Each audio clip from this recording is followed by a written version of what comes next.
उत्तरोवाच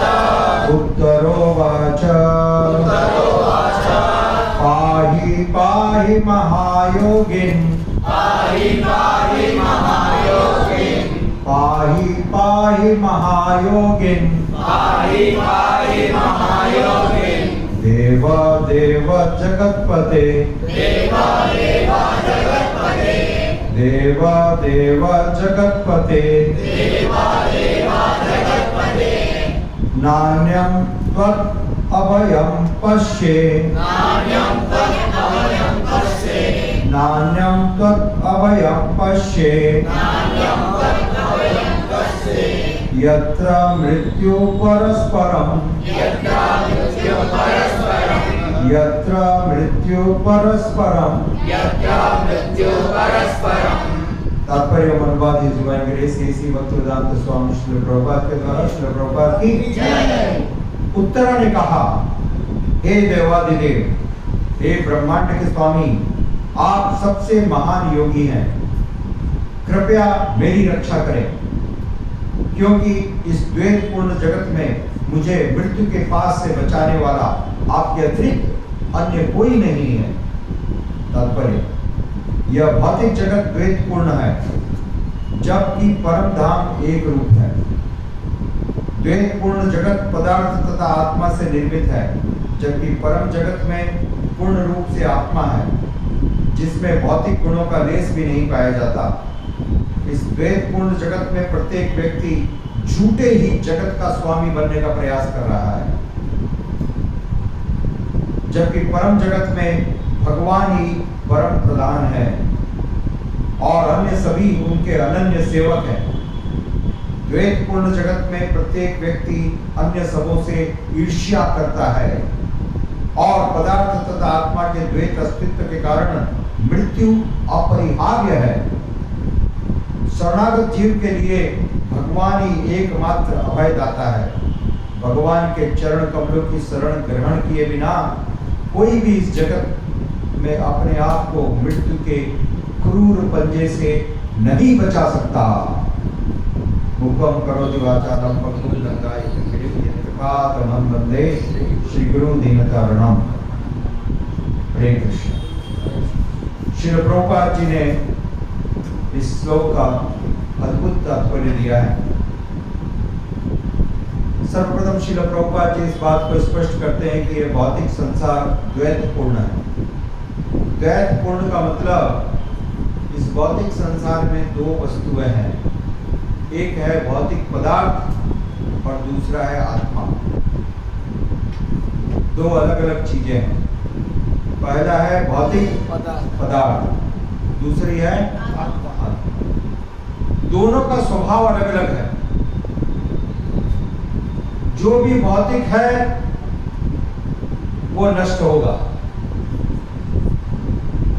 जो भी भौतिक है वो नष्ट होगा। वो तात्कालिक है, वो जड़ है, और जो आत्मा है वो शाश्वत है। आत्मा है वो शाश्वत है, आनंदमय है। अब ये दो चीजें एक साथ है इस भौतिक संसार में, जड़ता, आनंद, मृत्यु, जीवन, दोनों चीजें एक साथ है। और आध्यात्मिक जगत में सिर्फ आनंद, सिर्फ नित्यता, इटर्निटी। आत्मा आध्यात्मिक जगत में कोई मृत्यु नहीं है। इस अंतर को समझिए। इस भौतिक संसार में जड़ता है, इस भौतिक संसार में अस्थिरता है, इस भौतिक संसार में मृत्यु है, और आध्यात्मिक जगत में ये नहीं है। वहां सब कुछ चेतन है, वहां के पेड़ पौधे चेतन है, वहां पर दूध भी चेतन है, वहां पर जल भी चेतन है, जल भी एक व्यक्ति है वहां पर, ठीक है। Everything is person. This is the difference. तो और इस भौतिक संसार का एक स्वभाव है जिसके कारण सबका हृदय जलता है। एक आग है जो बाहर जलती है और एक आग है जो हृदय के अंदर जलती है। वो आग है ईर्ष्या की आग। वो है ईर्ष्या की आग। वास्तविक रूप से ये आग, बाहर की आग को आप बहुत सारे एयर कंडीशन लगा के ठंडा कर सकते हो, टेम्परेचर को 10 डिग्री पे लेके जा सकते हो। बाहर 50 डिग्री है और आपके कमरे का टेम्परेचर 10 डिग्री है, पॉसिबल नहीं। परंतु आपके हृदय का अंदर के टेम्परेचर 90 डिग्री पर होगा, उसको कंट्रोल नहीं कर सकते। उसको कंट्रोल नहीं कर सकते। वो टेम्परेचर ईर्ष्या का टेम्परेचर है। उसको आप एयर कंडीशन से कम नहीं कर सकते हैं। कम होगा? ठंडा पानी से भी नहीं होगा। बर्फ की सिल्ला पे आप बैठ जाओगे तब भी नहीं होगा। वो जो ईर्ष्या की आग है, वो ईर्ष्या की आग सिर्फ भगवत भक्ति से समाप्त हो सकती है और कोई उपाय नहीं है, कोई फायर ब्रिगेड काम नहीं आएगा। ठीक है? इन्वियसनेस, राइट? ये जो इच्छा है, इसकी आग सिर्फ भगवत भक्ति से समाप्त हो सकती है और कोई भी इसका उपाय नहीं है। श्रील प्रभुपाद जी ने कहा ये ईर्ष्या मतलब भगवान से ईर्ष्या करना है। ईर्ष्या का अर्थ, हाँ, क्योंकि भगवान प्रत्येक जीवात्मा के हृदय में विराजमान है। तो यदि आप उनसे ईर्ष्या करते हैं तो आप भगवान से ईर्ष्या कर रहे हैं। क्या आवश्यकता है ईर्ष्या करने की? भगवान ने यदि किसी को हमसे ज्यादा दिया है तो ईर्ष्या क्यों? वो उसके योग्य है, वो उसके योग्य है। ये भगवान की स्वेच्छा है। भगवान ने किसी को अधिक धन दिया है तो आप ईर्ष्या क्यों करते हो? नहीं, इनसे ईर्ष्या मत कीजिए। कोई भी विचार से, किसी भी रूप में ईर्ष्या मत कीजिए। परंतु इसको छोड़ पाना अत्यंत कठिन है। इसको बोलना बड़ा सहज है और इसको छोड़ना बड़ा कठिन है। तो भगवत भक्ति के द्वारा हम इस ईर्ष्या को छोड़ सकते हैं, इस ईर्ष्या का त्याग कर सकते हैं और आध्यात्मिक जगत में ये ईर्ष्या नहीं है। स्पिरिचुअल वर्ल्ड, तो श्रील प्रभुपाद जी ने बताया किस प्रकार से भौतिक को आध्यात्मिक में बदला जा सकता है। सारी भौतिक परिस्थितियों को आध्यात्मिक में बदला जा सकता है। जब तक ईर्ष्या रहेगी वो जगह भौतिक रहेगी, जब ईर्ष्या निकल जाएगी तो वो आध्यात्मिक बन जाएगी। बड़ा सरल है, परंतु ये ईर्ष्या कह देने से नहीं निकल जाती। इसके लिए बहुत बहुत जन्मों तक प्रयास करना पड़ता है, दिनों तक नहीं। कैसा? जन्मों तक प्रयास करना। इसलिए भगवान श्री चैतन्य महाप्रभु ने बतलाया सदैव भगवान के दिव्य नामों का जप करना। हरे कृष्णा कृष्णा कृष्णा हरे हरे, हरे राम राम राम हरे हरे। वैष्णव अपराधों से दूर रहना। श्रील प्रभुपाद जी आगे लिखते हैं आध्यात्मिक जगत में एकमात्र भगवान स्वामी के रूप में विराजमान है और जितने भी जीवात्मा है सब भगवान की सेवा करते हैं प्रेम के साथ। इस भौतिक संसार में यदि कोई आपकी सेवा करता है तो मजबूरी से कर रहा है, ठीक है? आप बहुत सारे नौकर रखते हो, वो भी आपकी सेवा करते हैं, परंतु हाँ, उनको महीने के आखिरी में वेतन मिलेगा इसलिए कर रहे हैं, नहीं तो कोई भी आपकी बात सुनने के लिए तैयार नहीं। आप उससे पूछ के देखो एकांत में, तो मालूम पड़ेगा। एक उदाहरण देखते हैं हम इसका। चांद काजी ने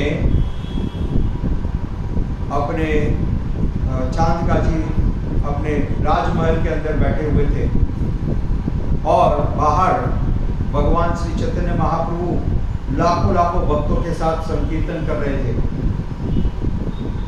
तो चांद काजी ने कहा मुकुंद को, देखो मुकुंद, ये कौन है? मुकुंद जो जानते थे, परंतु उन्होंने कहा कि यदि मैं उनको बताऊं कि ये कौन है तो और नाराज हो जाएगा। उन्होंने कहा ये एक साधारण कोई एक साधु है, जो आपकी भाषा में दरवेश करते हैं, वैसा ही है कि कोई एक साधारण साधु है, थोड़ी दिन में चले जाएंगे, घूमते रहते हैं, तो इनके ऊपर आप क्यों ध्यान दे रहे हो? हिंदू सरकार ने कहा क्यों ध्यान दे रहे हो, साधारण साधु है।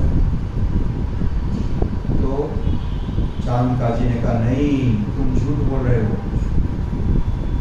ये साधारण साधु नहीं है। मैं देख रहा हूं लाखों लोग हृदय से इनकी सेवा करने के लिए तत्पर हैं। आप लोग मेरी सेवा कर रहे हो, परंतु यदि मैं आपको 1 महीना वेतन न दूं तो आप लोग सब छोड़ के चले जाओगे। परंतु ये जो साधु हैं, इनके पीछे लाखों लोग हृदय पूर्वक सेवा करने के लिए तैयार है। आप इनको साधारण कहते हो, ये साधारण नहीं है। मैं समझ पा रहा हूं कि ये वास्तविक रूप से आपके जो भगवान है वो नजर आ रहे हैं। उसको भी समझ में आया। इस भौतिक संसार में लोग स्वार्थवश सेवा करते हैं, स्वार्थवश। माँ भी बच्चे की सेवा करती है तो थोड़ा स्वार्थ है, बड़ा होके मेरे को देखेगा, है? अब तो वो भी नहीं रहा, कोई देखने की बात नहीं है। परंतु भगवान की सेवा एक भक्त निस्वार्थ भाव से करता है, बिना किसी भौतिक लाभ। और यह है वैकुंठ का परिचय। जहां पर भगवान की अनन्य भाव से सेवा होती है, वही स्थान वैकुंठ है, वो जगह वैकुंठ है। और भगवान सबकी रक्षा, सबको रक्षा प्रदान करते हैं। इसलिए हम देखते हैं यहाँ पर उत्तरा दौड़ती हुई भगवान श्री कृष्ण की तरफ भाग रही है और वो कह रही है, पाहि पाहि महायोगिन, बचाइए बचाइए महायोगी। हे कृष्ण, आप महायोगी हैं, पाहि पाहि महायोगी, आप सबसे बड़े योगी हैं। आप सारे दुष्कर कार्यों को कर सकते हैं। देवादेव जगतपते, आप सारे देवताओं के देवता हैं, आप सारे देवताओं के द्वारा पूजित हैं, इस पूरे जगत के एकमात्र स्वामी हैं। पाहि पाहि महायोगिन देवदेव जगतपते, आप इस जगत के एकमात्र स्वामी भी हैं। न अन्य त्वत् अभयम, आपके अलावा कोई भी इस संसार में अभय प्रदान नहीं कर सकता। सब कोई भयभीत है ना, एकमात्र अभय प्रदान करने वाले भगवान हैं। यदि भगवान ने आपको अभय प्रदान कर दिया, अभय का मतलब मैं तुम्हारी रक्षा करूंगा, फिर इस प्रपंच में क्या कोई ऐसी चीज है जो आपको कष्ट दे सके? बतलाइए, है कुछ? यदि भगवान स्वयं आपकी रक्षा के लिए वचन दे चुके हैं, तो यमराज भी आपका कुछ अहित नहीं कर सकते। कर सकते हैं क्या? कोई भी नहीं कर सकता। इसलिए उत्तरा बुद्धिमान है, उत्तरा अत्यंत बुद्धिमान है।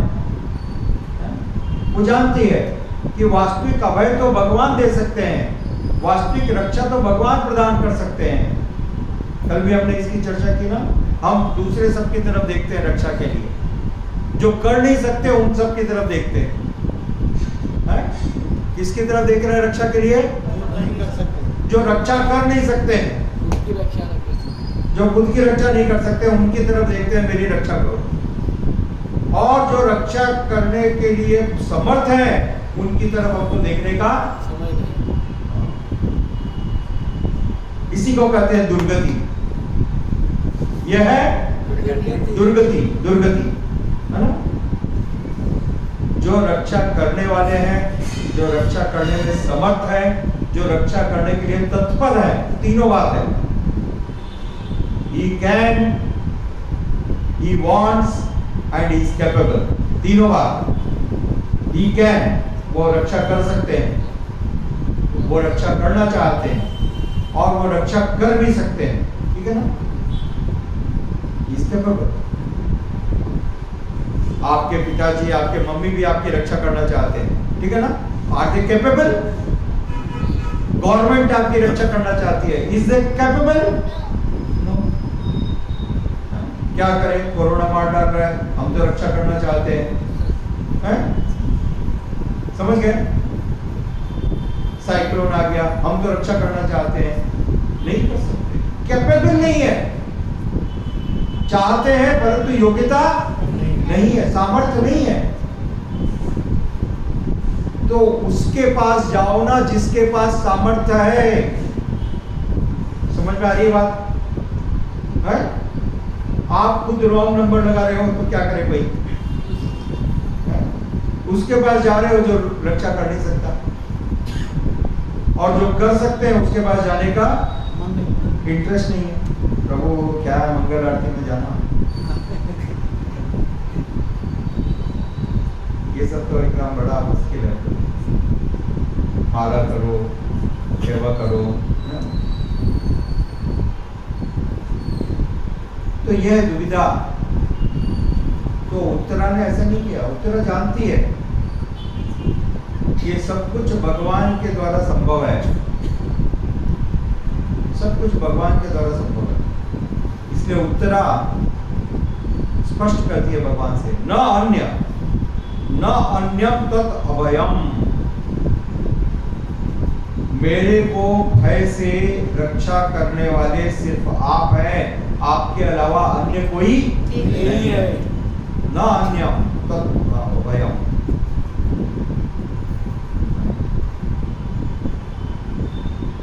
भगवान है एकमात्र अभय प्रदान करने वाले, क्योंकि भगवान के बारे में बताया गया, भगवान है भक्ता नाम अभयंकर। भगवान कौन है? भक्ता नाम, हाँ, अभक्ता नाम भयंकर। अभक्ता नाम भयंकर। देखिए नरसिंह भगवान प्रकट हुए ना, पीछे है ना दर्शन, जान रहे हैं? तो जब नरसिंह भगवान प्रकट हुए तो हिरण्यकश्यप कांपने लगा, उसके हृदय में भय जागृत हो गया, उसका हृदय भयभीत हो गया गर्जना सुन के। भगवान के क्रोधित नेत्रों को देख करके, लाल लाल नेत्रों को देख करके हिरण्यकश्यप जैसा व्यक्ति भी कांपने लगा हृदय के अंदर से। तो क्या हुआ? भय हो गया, राइट? भयम, अभक्ता नाम भयंकर। और उसी समय प्रहलाद महाराज जो छोटे से बालक है, वो पूरी तरह से अभय है। वो क्या है? अभय। सब लोग भयभीत देख करके नरसिंह भगवान का उग्र रूप, और प्रहलाद महाराज मुस्कुरा रहे हैं, क्या कर रहे हैं? स्तुति कर रहे हैं। स्तुति कर रहे हैं। कोई भगवान की तरफ जाने के लिए तैयार नहीं हुआ।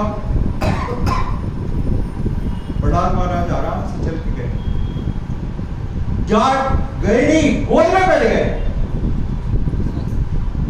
सिर्फ गए नहीं, क्या हुआ? गोद में बैठ गए। ये तो पिताजी है मेरे, पिताजी से मैं कैसा? गुस्से में तो होंगे, राइट? समझ गए? राइट? सो भक्ताना अभयंकर, भगवान भक्तों को अभय प्रदान करने वाले हैं और अभक्तों को भय प्रदान करने वाले। बड़ा से बड़ा अभक्त भी भयभीत तो हो जाता है। एक बार भगवान की टेढ़ी दृष्टि पड़ गई तो वो भी भयभीत हो जाता है। तो उत्तरा इस बात को जानती है। देखिए, जो इस सत्य को जानता है वो बुद्धिमान है, तो जो नहीं जानता वो मूर्ख है। भले ही आप बहुत सारी डिग्री लेके आ जाओ, ABCD, LKG, PhD, ठीक है, so many degree, but if you don't know this, you are a fool, not fool. You are a fool. तो इस सत्य को जानने की जरूरत है। जय श्री जगन्नाथ बलदेव सुभद्रा की जय।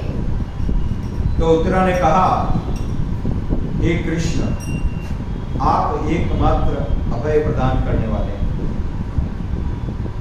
यत्र मृत्यु परस्परम, यहाँ पर साक्षात मृत्यु है,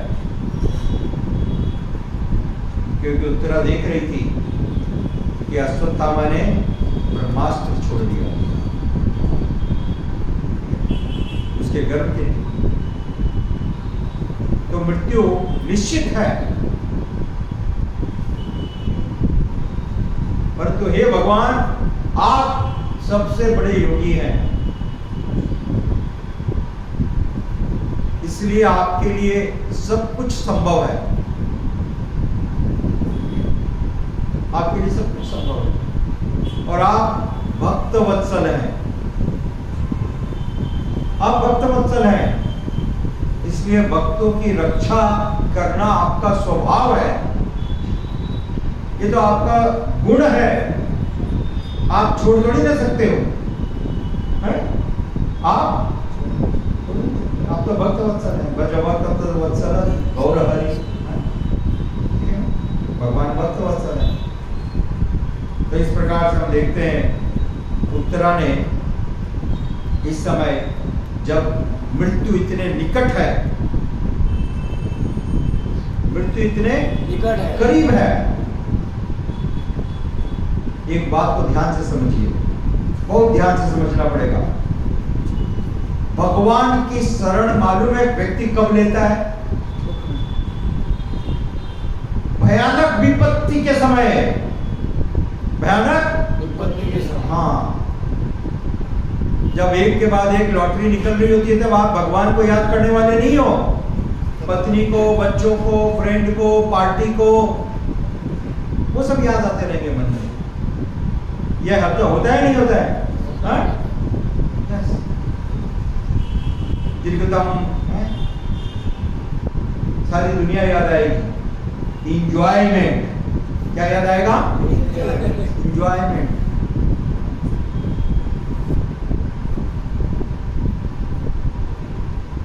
परीक्षित महाराज को उन्होंने अभिशाप दे दिया, 7 दिन में मृत्यु हो जाएगी, राइट? श्राप दे दिया, 7 दिन में मृत्यु हो जाएगी। बताओ कितना दुख का विषय, कितना ही व्यक्ति दुख के कारण मर जाएगा। मेरी 7 दिन में मृत्यु हो जाएगी। सदमे में ही बढ़ जाते हैं लोग। 2 दिन। बात उन्होंने 7 दिन की कही है, पहले दिन ही खत्म। हाँ, अभी मालूम पड़ा, डॉक्टर लोगों ने सर्वे किया, डॉक्टर लोगों ने सर्वे करके देखा कि कोरोना के कारण 25% लोग मरे और कोरोना के डर से 75% मर गए। सिर्फ कोरोना के डर से। अरे तेरे को हो गया, हाँ हो गया, मैं तो अब गया, अरे कुछ नहीं होगा, परंतु नहीं, सच है। तो ये जो भय है, इन सब से रक्षा करने वाले एकमात्र भगवान, एकमात्र भगवान।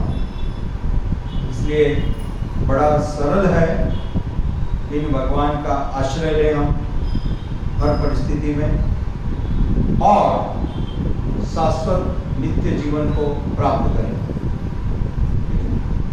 ये बड़ा सरल है। हम देखते हैं उत्तरा ने ऐसा ही किया। वो जानती है, उत्तरा देख रही है कि मृत्यु इतनी निकट है।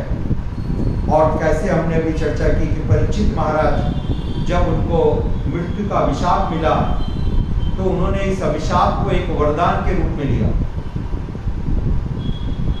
वरदान के रूप में लिया, पूरी तरह से भगवान की शरण ले ली। Right, it took shelter of the lord. और जब भी हम भगवान की शरण ले ले तो वो समय क्या हो गया? सबसे शुभ, वो समय सबसे शुभ। तो सोचिए, उनका अशुभ सबसे शुभ बन गया, अशुभ शुभ बन गया। क्यों? भगवान की शरण, भगवान की शरण ली। और यदि हम भगवान की शरण नहीं लेते हैं तो बड़ा से बड़ा शुभ समय भी अशुभ बन जाएगा। अशुभ हो गया, वो क्या है? हम सोचते हैं अरे ठीक है, मेरा तो प्रोग्रेस हो रहा है, बैलेंस शीट बढ़ रही है, ये हो रहा है, समाज में लीडर बन गया, अब तो एमएलए की जगह एमपी बनने का चांस है, मिनिस्टर बनूंगा।